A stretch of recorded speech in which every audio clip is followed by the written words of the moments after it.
It was supposed to be my sister's birthday. Instead, my mom walked in with 6 burgers, and not one of them was for her. But this time I wasn't going to let her get away with it. You'd be surprised how far neglect can push someone to finally take a stand.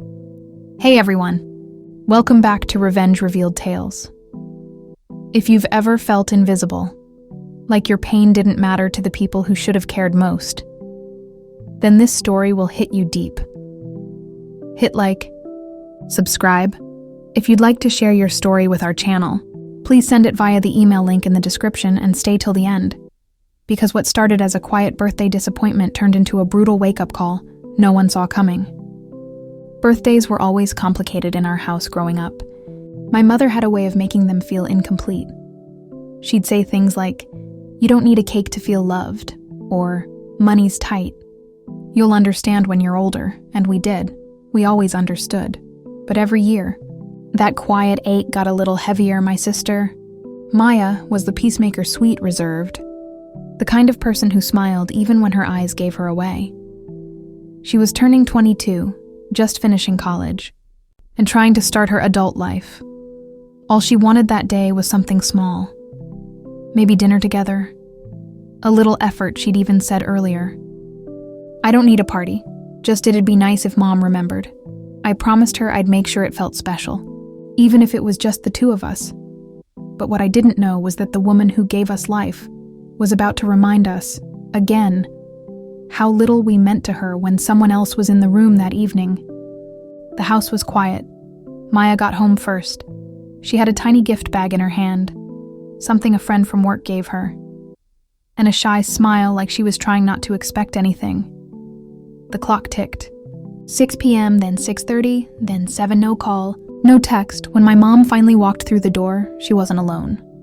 Her boyfriend, Rick, trailed behind her, loud, laughing, his cologne hitting the air before he even said a word in her hands. 2 big Wendy's bags, grease stains bleeding through the paper. For a second, I actually thought, oh, maybe she's surprising us with dinner. Maybe she did remember. Then she dropped the bags on the counter one after another. She pulled out 6 burgers, unwrapped one for herself, passed another to Rick, and without looking at us, said, "Don't touch those, they're for later." Maya stood frozen, that same small, polite smile glued to her face. She waited, maybe hoping Mom would realize the date, but she didn't.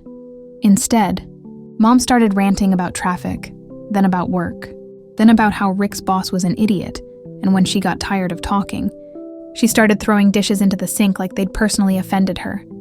That clatter, that sharp, chaotic noise, felt like the final straw snapping. Maya turned toward me, eyes glassy. She didn't say anything, just whispered, "I'll be back," and grabbed her keys. The door clicked behind her, and my mom didn't even notice. I just stood there in the kitchen, 6 burgers on the counter, 1 already half-eaten, and the birthday girl gone. I wanted to scream, to ask her how she could be so cruel without even realizing it. But instead, I cleaned up because that's what I always did. Fixed the mess she left behind, emotionally and literally. When I finally asked, "Mom, did you forget what today is?" She looked confused for half a second, then smirked. "Oh, right, Maya's birthday. Tell her I'll get her something later." She said it like it was a grocery errand, like remembering was the favor that night. Maya didn't come home. The next morning, I found her in her car outside the apartment. She'd spent the night there, blanket pulled up to her chin, eyes red from crying. When I opened the door, she tried to laugh. "It's fine," she said. "It's just another day." But it wasn't fine. Not for me. Something inside me snapped, not in anger, but in resolve, because I realized something awful. Mom wasn't going to change. She didn't forget Maya's birthday. She just didn't think it mattered. So I decided that from now on, we'd stop waiting for her to care and make sure she finally felt what it's like to be forgotten. I started small. I stopped picking up after her, stopped doing those quiet little things that kept her life smooth. Laundry, groceries, dishes. When she complained, I said, "Oh, I thought you didn't need help. You usually don't remember what anyone else needs."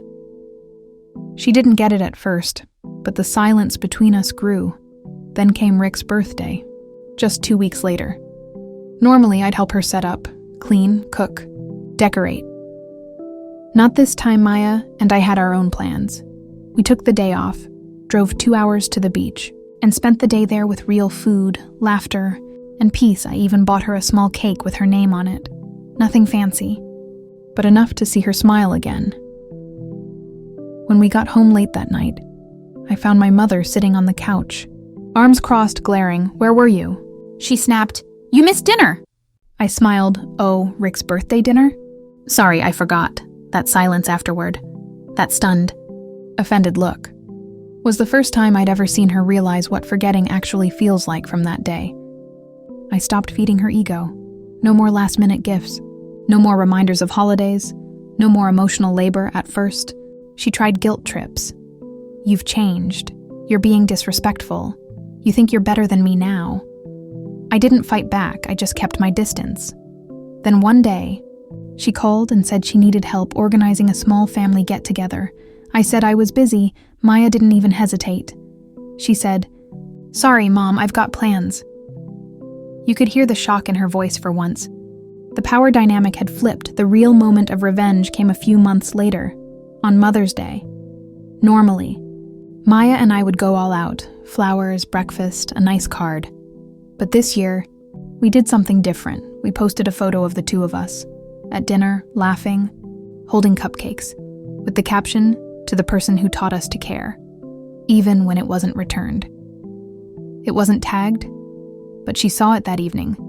She texted, "You could have invited me." I replied simply, "We didn't think you'd be interested." No anger, no yelling, just the mirror held up to her face. Since then, our relationship has been distant but calmer. She calls sometimes, mostly out of habit, but Maya doesn't wait for her anymore. She doesn't hope, and that's the real revenge, not payback, but peace. Because when you stop giving someone the power to hurt you, that's when they finally realize they've lost control now. When Maya's birthday rolls around, I make sure she gets the celebration she deserves. Cake, candles and all, and every year, my mom's absence reminds us how strong we became without her approval. Sometimes revenge isn't about making them suffer. It's about showing them that their neglect no longer defines you. Mom thought we'd always wait for her to show up, to care, to notice, to love. But when she finally looked around, she realized the table she once ignored was empty. And for the first time, she was the one left out. Revenge doesn't always have to be cruel. Sometimes, the best revenge is living your life so fully that their absence becomes irrelevant. When they finally notice the silence, it's already too late. If this story hit close to home, if you've ever been forgotten by someone who should have loved you, drop A in the comments. Don't forget to subscribe for more real stories of karma, justice, and emotional redemption. Until next time, stay strong, stay kind, and never let anyone make you feel small.